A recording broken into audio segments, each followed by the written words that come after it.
Assalamualaikum warahmatullahi wabarakatuh. Salam literasi.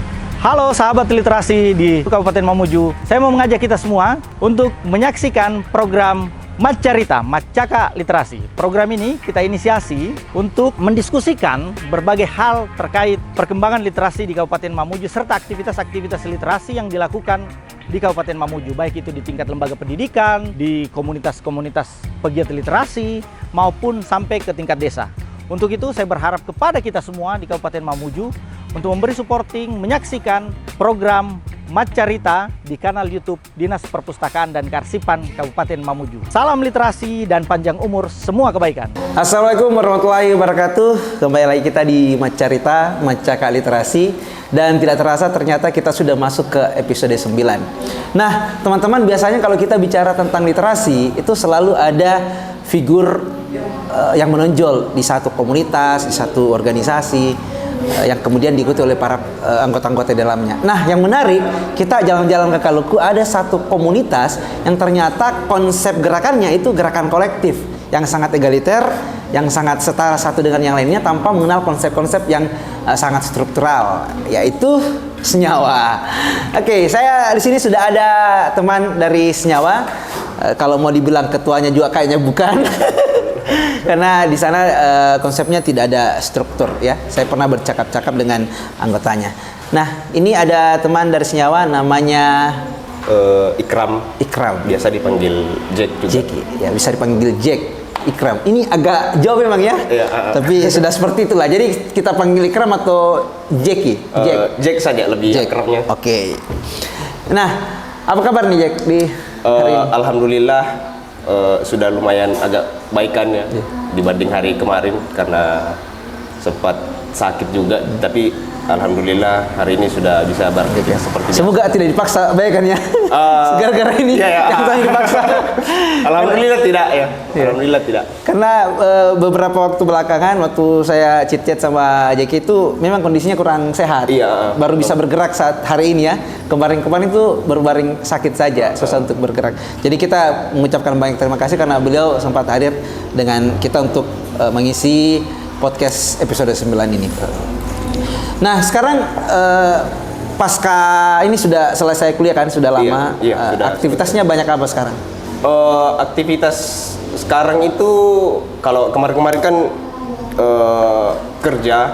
kemarin kerja, cuman karena kontrak kerja sudah selesai, jadi sekarang fokus lagi di beberapa kegiatan-kegiatan yang insya Allah akan dilakukan sama teman-teman Senyawa. Cuman di waktu dekat ini belum dulu karena satu dan lain hal. Mungkin after bulan ini teman-teman Senyawa mungkin akan melakukan kegiatan-kegiatan lagi, kegiatan literasi menyambut 1 Mei mungkin. Iya. Ada kegiatan-kegiatan yang insya Allah akan Senyawa lakukan di waktu dekat ini. Cuman berbicara masalah program, kalau Senyawa kayaknya ya seperti itu, seperti yang dijelaskan di awal, karena kita tidak punya struktur yang jelas ya. Tidak punya struktur yang jelas, jadi kegiatannya pun mungkin juga bakalan random, cuman tidak lari dari kegiatan-kegiatan yang berkaitan tentang literasi. Berarti hampir semua kegiatan dari Senyawa itu swadaya ya? Iya. Tidak pakai pendanaan misalnya dari NGO atau dari pemerintah? Iya, tidak. Alhamdulillah sampai sekarang ya. Alhamdulillah sampai sekarang teman-teman Senyawa itu masih murni kegiatannya itu swadaya, tidak ada embel-embel dibantu atau minta bantuan dari NGO atau pemerintah. Hanya saja untuk kita mau melakukan kegiatan itu butuh persiapan yang cukup panjang dulu. Apalagi persiapan untuk kegiatan-kegiatan yang mungkin agak sedikit besar, yang mungkin sedikit menggunakan dana yang cukup banyak. Itu berarti itu biasanya urung dana ya untuk para anggotanya atau teman-teman? Iya, kita biasanya pakai dana ada kasnya Senyawa. Kemudian kita lakukan penggalangan dana ala mahasiswa yang seperti biasanya. Kita masih lakukan yang seperti itu. Ya, jual-jualan apa begitu untuk menghasilkan ini, atau kita juga kan biasanya lakukan apa namanya penyewaan alat outdoor. Oh ya, yes. Alat outdoor. Saya pernah lihat flyernya. Itu kita pakai itu dananya. Menarik ini bicara tentang Senyawa, sebuah komunitas yang segala programnya itu dikerjakan secara swadaya. Pertanyaan mendasarnya, apa sih Senyawa? Apa yang melatar belakanginya, atau apa yang melatar belakangi teman-teman bergabung, berkumpul untuk kemudian membentuk satu komunitas yang disebut Senyawa dan melakukan kegiatan-kegiatan literasi? Mungkin latar belakangnya, sejarahnya bisa di... Sebenarnya Senyawa itu random sih sebenarnya. Kita kumpul, awalnya kita teman-teman itu kumpul. Awal kegiatannya teman-teman itu sebenarnya kegiatan hiking. Awal kegiatannya itu kegiatan hiking. Kebetulan teman-teman dari beberapa kampus, yang ada juga yang kuliah di Jawa, ada yang kuliah di Makassar, ada yang kuliah di Mamuju. Kebetulan ketemu di satu hobi yang sama, hobi hiking, hobi traveling. Akhirnya kita bermula dari situ, jalan, hiking, kemudian lanjutlah. Kira-kira kita bikin apa ini di sini, gitu. Kita bikin sesuatu apa begitu yang ada di Kecamatan Kaluku ini. Melihat beberapa kemarin komunitas-komunitas literasi yang ada di Mamuju, apalagi kalau di Makassar sama di daerah Jawa kan pasti sudah sangat berkembang pesat dan sudah sangat terkenal kayak begitu. Coba kita lihat yang ada di Mamuju, kayak Resensi misal, kita lihat juga teras Aksara sama beberapa komunitas-komunitas yang lain. Kayaknya ini bisa juga sih di Kaluku, cuman butuh penggerak saja. Nah, kemudian kita ini kita cuman masih pikir tempatnya di mana, terus kumpul bukunya bagaimana, begini. Akhirnya dari beberapa teman juga yang hobi baca, kalau begitu kita kumpul semua buku bacaan di sini. Kita bentuk Senyawa di sini, di rumahnya teman yang bernama Ihwan. Akhirnya muncullah Senyawa itu. Dan sampai sekarang masih eksis. Iya, alhamdulillah sampai sekarang masih eksis. Karena berat sekali tuh menjaga eksistensi dari sebuah komunitas. Betul. Apalagi misalnya kalau konsepnya itu ada yang figur di yang dipatronasakan ya, satu figur yang cukup diikuti oleh banyak anggota. Karena ketika figur itu menghilang dari komunitas itu, komunitas itu pelan-pelan tenggelam, bubar. Nah, berbedanya dengan Senyawa karena tidak ada konsep seperti itu. Nah, siapa sih yang paling punya andil untuk kemudian mengatakan bahwa kayaknya Senyawa dikasih model kayak begini deh? Kayaknya modelnya egaliter saja ini, tidak ada ketua apa, semua dikerjakan bareng-bareng dan setara. Karena kalau yang seperti itu sebenarnya pemikiran bersama sih sebenarnya, karena kita kan awalnya cuman hobi kumpul, kemudian terbentuklah Senyawa seperti yang saya bicarakan tadi. Tapi lama-kelamaan kalau kita berpikir, selama ini kan kita rata-rata yang di Senyawa itu kan sudah bisa dibilang pengalaman lah di organisasinya masing-masing, baik itu di kampus maupun di eksternal kampus waktu masih kuliah dulu. Itu terlalu monoton menurut kami, karena setiap hari mungkin atau setiap minggu mungkin harus ada rapat, harus ada bikin program kerja yang dalam satu tahun misalnya program kerjanya ada 5 dan seperti sebuah keharusan untuk menyelesaikan semua program kerja itu. Nah, sedangkan kita di Senyawa kita mau lebih fleksibel lagi, kita mau lebih karena kan kalau terlalu terstruktur sebuah organisasi itu akan menjadi ada satu orang yang menjadi kayak semacam yang dititik beratkan. Semisal kita mau lakukan ini, sudah ada ketua, nanti ketua yang urus, kita anggota ngikut saja. Kita sekretaris ngikut saja. Yang urus keuangan ada bendahara saja yang urus. Kalau urusan persuratan dan segala macam, ada sekretaris. Kita ini cuma anggota istilahnya. Kita ini cuma anggota. Tidak ada apa-apa yang bisa dilakukan sekali kecuali cuman paling bantu-bantu fisik saja, bantu-bantu kerja kalau ada kegiatan atau apa, cuman atau hadir-hadir rapat saja. Itu pun juga rapatnya kalau tidak urgent banget ya paling ketua saja, inti saja yang ngurus. Nah, di struktur konsep organisasi yang terlalu struktural seperti itu yang coba kita tepis. Dan ternyata selama ini senyawa fine saja Ji. Artinya kita mau rapat ya rapat. Ya rapat. Kita kalau mau tidak ya tidak masalah. Kita kumpul di warkop sudah cukup orang ya sudah. Ya jalan. Ada yang menonjol di satu bidang, sudah dia yang eksekusi, dia yang kepalai. Ada yang menonjol di bidang baca puisi. Nah, kita mau bikin lomba baca puisi ya sudah dia yang menanggung jawabi. Ada kegiatan yang mungkin jatuhnya lebih ke bansos atau ke apa begitu, sudah dia yang eksekusi gitu. Kita mengekor lagi di belakang. Jadi tidak harus ketua yang urus semuanya begini, tidak. Jadi beban capeknya itu dibebankan kepada semua orang tergantung spesifikasinya di mana. Iya, betul. Menarik sekali sih konsepnya karena tidak semua itu menggunakan konsep seperti itu. Iya. Dari apa yang disampaikan Jeki, saya punya pertanyaan pamungkas tapi akan dijawab di akhir nanti tentang endgame-nya senyawa ini mau seperti apa. Tapi itu akan dijawab di akhir. Nah, kita lanjut nih. Tadi kita sudah dengar latar belakangnya senyawa, terbentuknya seperti apa, cara kerjanya seperti apa. Kira-kira untuk teman-teman senyawa memaknai sebuah literasi itu seperti apa? Apakah hanya sekedar baca menulis atau apakah literasi itu hanya sekedar gedung perpustakaan atau seperti apa dalam konsepsi teman-teman di senyawa? Literasi, kalau berbicara literasi itu kan luas. Literasi betul bukan cuma hanya membaca. Literasi bukan hanya sekedar menulis, mengeja dan lain sebagainya, tapi literasi bagaimana setelah kita membaca, apa yang kita lakukan setelah itu, apa yang kita lakukan setelah membaca.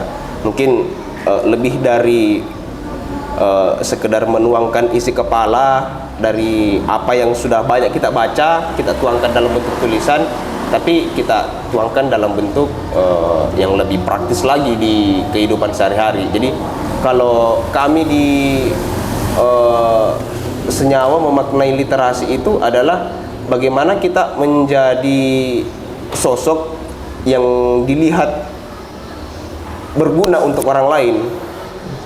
Artinya tidak hanya sekedar tampilan saja bahwa wah ini orang paling membaca buku, ini orang paling literasi, ini orang si paling banyak baca buku dan lain sebagainya, si paling banyak menulis, tapi tanpa orang melihat dari sisi itu, dari cara kita berperilaku saja orang-orang bisa menilai bahwa oh ini dia terliterasi dengan baik. Iya, orang yang terdidik. Orang yang terdidik dengan baik. Seperti itu. Iya, jadi kalau teman-teman bertanya senyawa itu perspektifnya untuk literasi itu seperti itu yang disampaikan Jeki, bahwa tidak melulu soal ada orang yang membaca buku kemudian menerangkan hal itu dan itu disebut sebagai si paling literasi gitu. Ada banyak hal, terlalu luas memang. Tinggal sejauh apa sebenarnya sesederhana bahwa apa yang kita konsumsi, bacaan apa yang kita baca itu bisa teraplikasikan dalam tindakan kita. Sesederhana bahwa kata dan tindakan itu harus berjalan berkelindan. Yes. Nah, jadi senyawa ini kalau bisa saya tarik kesimpulan sederhana itu merupakan antitesa dari organisasi-organisasi kepemudaan atau kemahasiswaan yang sudah banyak ya, apalagi teman-teman di senyawa itu merupakan orang-orang dari organisasi-organisasi tersebut yang kemudian berkumpul dalam satu komunitas yang baru. Nah, meskipun senyawa ini program-programnya dikerjakan secara random, artinya tidak ada tenggat waktu untuk melaksanakan program tersebut, tetapi dari komunitas ini kita banyak belajar bahwa berkontribusi itu terhadap lingkungan sekitar, lingkungan sosial itu ada banyak caranya, ada banyak metodenya. tidak melulu dengan satu metode yang sama. Iya betul. Kan jadi ada organisasi mungkin yang konsepnya NGO dengan cara kerjanya sendiri, ada organisasi bentuknya ormas, LSM dan sebagainya, dan ada juga konsep yang cukup beda tetapi ada, itu seperti senyawa. Nah, Jack, kalau kita bicara tentang pemuda nih, karena kita tahu bahwa senyawa itu pemuda dan pemudi. Kalau senyawa atau Jeki sendiri selaku bagian dari itu melihat realitas pemuda hari ini, khususnya di Kabupaten Mamuju, wabil khusus lagi di Kecamatan Kaluku yang saya pikir mirip-mirip saja, banyak pemuda-pemuda yang cukup apatis dengan lingkungan sosial dan cenderung hedonistik dengan adanya konsumsi media sosial yang besar sekali. Itu menurut Jeki seperti apa pandangannya? Kalau sederhananya mungkin ya sedikit miris ya melihat, karena begini,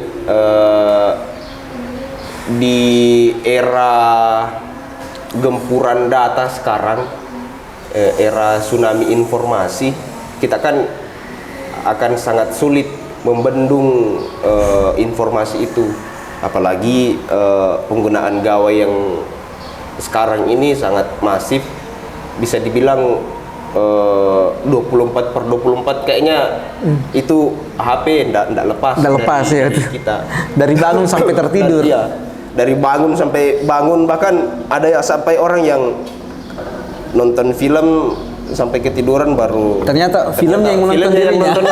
Kayak gitu, scroll Iya. TikTok, scroll reels di Instagram itu sampai ketiduran bahkan.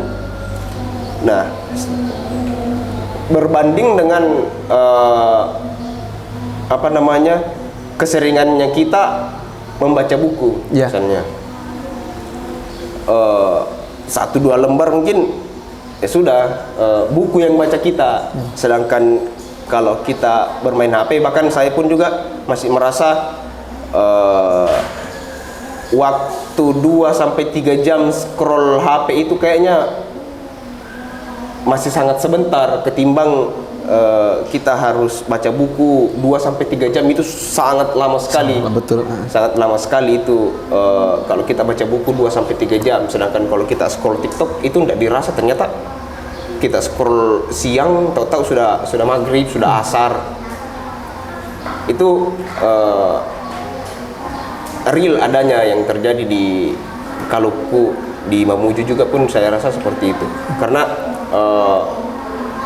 bahkan orang kalau mau dapat informasi yang lebih cepat itu pasti bukannya di HP itu, melalui medsos, TikTok misalnya. Medsos, TikTok, lihat saja orang yang review apa begitu.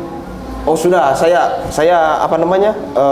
paham tentang ini karena ternyata cek per cek dia tidak baca bukunya, tapi dia baca sinopsisnya saja, atau dia baca hasil reviewnya orang, atau dia baca quotes-quotesnya saja, kutipan-kutipannya saja yang ada di TikTok biasanya, yang ada di itu. Akhirnya hanya karena membaca itu 2-3 kali 2-3 quotes atau potongan-potongan kalimat yang ada dalam buku, orang biasa merasa sudah tahu. Saya sudah paham ini isinya buku. Padahal ada sangat banyak hal yang tidak disampaikan sama si pengulas itu. Betul. Lebih bagusnya lagi kalau kita baca seperti itu. Dan berbahayanya karena misalnya kayak TikTok itu menjadi satu media sosial yang paling banyak dikunjungi untuk mencari tahu sesuatu. Kan dulu biasa kita cari di Google, kita cari di medsos Instagram, Facebook. Sekarang itu di TikTok. Dan bahayanya karena video dengan durasi pendek 1 menit itu atau beberapa menit itu bisa menjadi bencana informasi, karena orang akan menganggap dirinya tahu padahal tidak. Gitu. Itu sepotong informasi yang cukup berbahaya, dan itu terjadi di banyak tempat, bukan hanya menyerang anak muda tetapi untuk generasi baby boomer juga, orang-orang tua ya yang mengkonsumsi itu. Nah, ketika melihat fenomena tersebut, pasti Jeki senyawa selaku pemuda yang punya ruang gerak literasi atau ruang gerak kemudaan itu resah dengan hal tersebut. Ada tidak 1-2 program atau 1-2 cara yang dilakukan teman-teman senyawa untuk setidaknya membuat hal itu tidak sedemikian terjadi. Misalnya pemuda apatis, hedon, ada tidak giat-giat untuk mengajak mereka untuk ikut terlibat dalam programnya Senyawa, atau apa yang dilakukan Senyawa untuk menghadapi realitas dan fenomena itu? Nah,